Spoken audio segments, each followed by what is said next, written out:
Today I'd like to continue our journey through the book of Deuteronomy.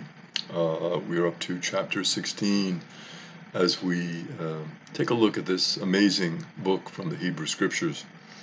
In chapter 16, Moses talks about the three great pilgrimage feasts: the Feast of Passover, the Feast of Weeks, or Pentecost, and that feast is associated with the giving of the Torah, and the Feast of Booths, which is a great feast of renewal. These feasts shall be celebrated in the place that God designates. So you can see the whole idea behind these feasts, that these feasts were a gift to the people from God. These feasts were initiated by God. They were given to the people from God. The people will bring offerings during these feasts that will be given according to their means and the blessings that God has given to them.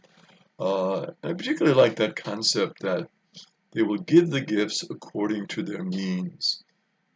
There was, of course, at that time in the community, those who were maybe a little bit more well off than others. And so God was aware of this in the concepts that God gave to Moses, that, if people don't have as much, that is not in any way to be a limitation in terms of them celebrating. Really a good sense for us that it's not the idea of your wealth or your class or your status. The important thing is what's in your heart, what you want to give to God. And so the offering might be very small, it might be tiny, but it's what you can afford. And so you can worship God and come to God just like anybody else can. And I think that's a very important idea. And somebody who is more well off, who has more material resources, again, they're urged to share those, not only with God, but with others in the community. So that sense of generosity, that sense of caring for one another, it's so important. And of course, that's what builds community.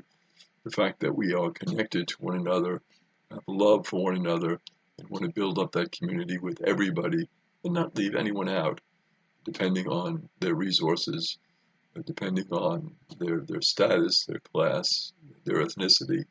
We want to include all, and so God is urging that all be included.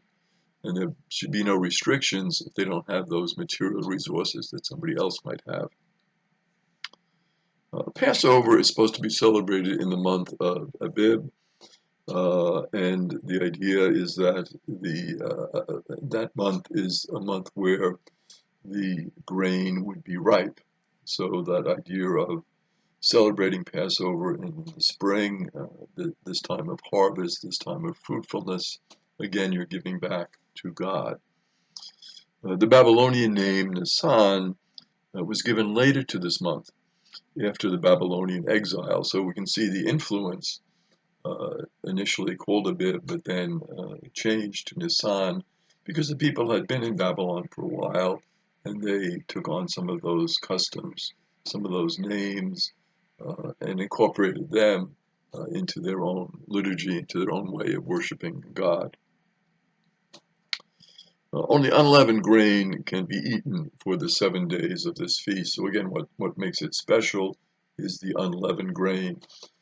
The idea behind this concept initially was that people had to leave Egypt rather quickly so the Pharaoh wouldn't change his mind.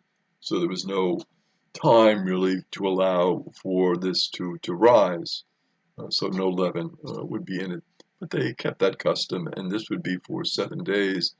Interesting, many of these great feasts were celebrated for a longer period of time, not just the 1 day, but the 7 days, to really give the people a chance to celebrate and to show their love for God and their love for one another. Later on, of course, this became the Feast of Unleavened Bread, so also called Passover or unleavened bread. Interesting that unleavened bread was the normal fare for the Bedouins, so this would be what they would normally eat in the course of their travels. Again, that would make sense because they would be traveling, moving their tents from one area to the other to pasture their flocks, to water their flocks. So they didn't have time for the bread all the time to rise. So this would be something that they would be used to. And so this unleavened bread, this feast, it would resonate with this community. In chapter 16, it also talks about the judges. Judges shall be appointed, the importance of the judges, that they would help again to keep the people together. The justice should be impartial. Really strong emphasis on this. No playing of favorites. No bribes shall be taken. A bribe blinds the eyes even of the wise, and twists the words even of the just. So no matter how wise you are, when you see that bribe, you're going to change your decision. So the idea, no bribes.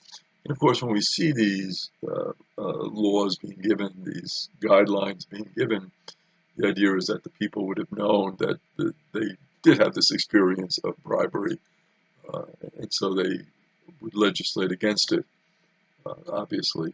So this was a part of their everyday experience, these bribes. The aim should be justice and justice alone.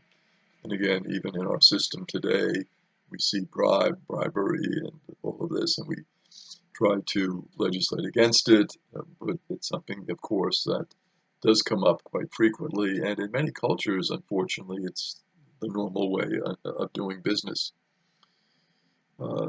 Moses also warns the people and says, you should not erect any poles or pillars that would give honor to other gods. And that would simply be that they, with these poles or pillars, when they saw them, would be an indication that they would worship these other gods and goddesses. So please, don't do that. Moses says this is not a good practice. You're going to fall under the influence of these other religious practices if you erect these poles, if you erect these pillars.